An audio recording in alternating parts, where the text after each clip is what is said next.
rakkoo kanaan dura waggaa tokko guutuu waraana biyya keenya keessatti warra juntaati wajjin gaggeeffamaa ture karaa isiin falatti argatte adda baasanii laalanii adeemsa karaa saniin deemamaa ture keessattuu hooggansa muummichi ministeeraa yeroo ammaan tana gaggeessaa ture xiinxala adda baasaadhaa ture kan biyyoonni addunyaa keessattuu warri Awurooppaa akkuma jiruun duula nutti gaggeessaa ture kan ilkee warroota lixaa keessatti ciniinamuudhaaf hayyee akkam taanaa hawaasni marti jechaadhaa ture karaa bilchina qabuun akka isiin deebii argattu yookiinis fala argattu gochuudhaaf xiinxalanii diigama biyyaa sanillee oolchanii jiran warri immoo isa kana akkamitti karaa kanaan hiikkate jechuudhaaf hadhibee sammuutti ta'e hayoomiyyuu taanaan nagaaf tasgabbii biyya kana hin jaalanne guddina biyya kana hin barbaanne coomsa biyyi kun qonnarraa gara industirii keessattuu qotee bulaan har'a yeroo laallu keessatti akka inni if danda'u godhuudhaaf hiyyummaa keessaa ba'uudhaaf wixxifan qaamni shira xaxu halkaniif guyyaa yaadu waan jiruuf jecha kana akkamitti kunilleen gara nagaatiin hiikkate jedhanii kan dhagaa garan galchine keessattuu gara finxaaleeyyii duris aangoo fi a'oo isaanii keessaa mi'ooytu ammallee taanaan daadeen isaanii irra caccabte deebi'anii maas akkamiin nagayni dhufaa jedhanii nagaa biyyittii harkachaa jirtu kanaaf wixxifatan ni jiranii jechuudha.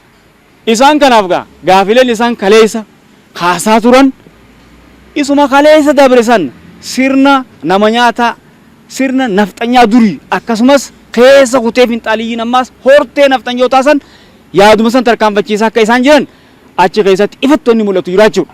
Isa kanaaf immoo muummichi ministeeraa karaa bilchina qabuun biyya kana fuudhanii ceesisuudhaaf akkuma duraanis ka'anii muratanii itti deemaa jiranitti deebii sirriidha akka biyyi dhaga'utti biyya qofsan ta'an addunyaan guutuun akka dhageessutti warri hubachuu danda'u akka hubatanitti isaanilleen immoo barnoota akka irraa argatanitti gaqqabee laatee itti rakkannee jira jechuudha.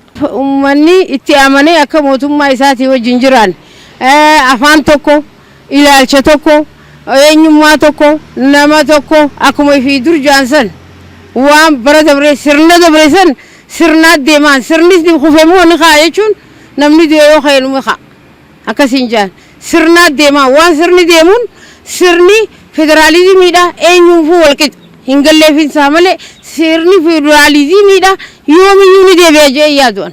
Aangoon namni tokko namaa kanneen namni tokko namarraa fudhatu miti hawaasa guutuu Itoophiyaatii kanneefi malaamaltummaan takkaahu humnaan takkaahu habahee miti filatamee itti yaadamee nu baasa jennee halkan baanee filannee dhugumaan isa keenye beekaa keenyenne akkasumatti deebi'i mootummaa aangoowuu danda'u mootummaa bulchuu danda'u mootummaa hayyummaa qabu mootummaan Abiyyi Ahmad kun mootummaa jiraatuu fi du'uufillee uummata Itoophiyaatiif lubbuu fi gizee isaatillee kannee mootummaa namni tokko lafaa ka'ee akkanuma paarlaamaa keessa Abiyyi Ahmad aangoo ofirraa lafa kaa'e jedhu ni miti mootummaa hawaasaan filamee guutuu Itoophiyaatiin filamee kuni bama eenyummaarraa qaban tokko nama agarsiisa namni waan ifii fedhu tokko waan namaa jaalatuu qaba namni eenyummaa ifii fedhu tokko eenyummaa namaa jaalatuu qaba eenyummaa ifii jaalataa eenyummaa namaa jibbuun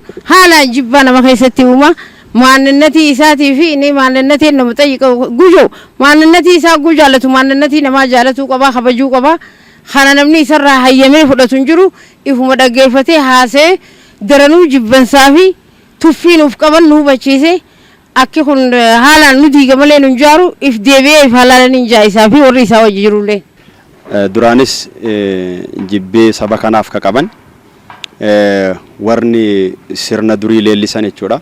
Utuu sirna kanaan duraa ta'e gaaffii akkasiis hin kaasanii gaaffiin akkasiis hin gaafatamu ture.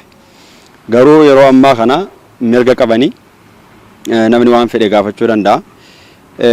Ta'us garuu gaaffii ka'e irraa hubadhe dheebuu isaan aangoof qaban jibbee isaan ammas immoo muummicha ministeeraaf qaban. Jibbee isaan muummichi ministeeraa Oromoodha. Oromoo waan ta'eef immoo jibbee isaan Oromoof qaban kan agarsiisu ta'een itti argama. Hin gaafatamu gaaffin akkasii. Tapha ijoollee jechuudha.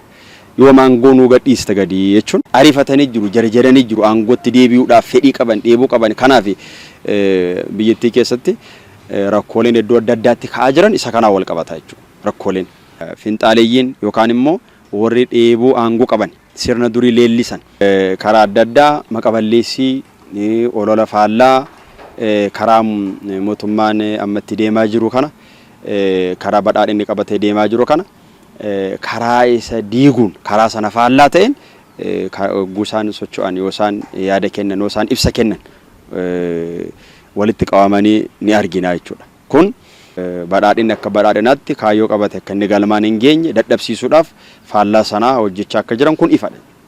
Kanaaf Oromoon yeroo ammaa kana maaltu nurraa eegama? Maal godhuu qabanii?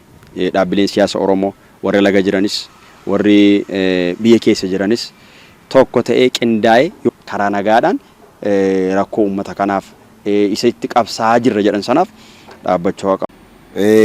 Oromoon duraan tokkummaa isin qabdu jedhanii tokkummaa keenyas arguu isaaniitiin takkaa'uu waliin bulchitu jedhanii abbaa biyyaa taanee biyya bulchuu keenyas irratti shirri adda addaa xaxamaa jira waan ta'eef shira kana diinaa wajjin guuza diinaa oolanii karaa diinaa irratti waan kana deeggarsa godhurra Oromoon nuti hubannee abbaa biyyaa ta'uu keenya hubannee aangoo tana nuti harkaa qabaa hubannee masaraa tana keessa nuu jiraas hubannee shira kana gaafin inni deebisee takka takka waamuma sirrii deebisee waan haqaa deebisee qaama hundaafuu jechuudha.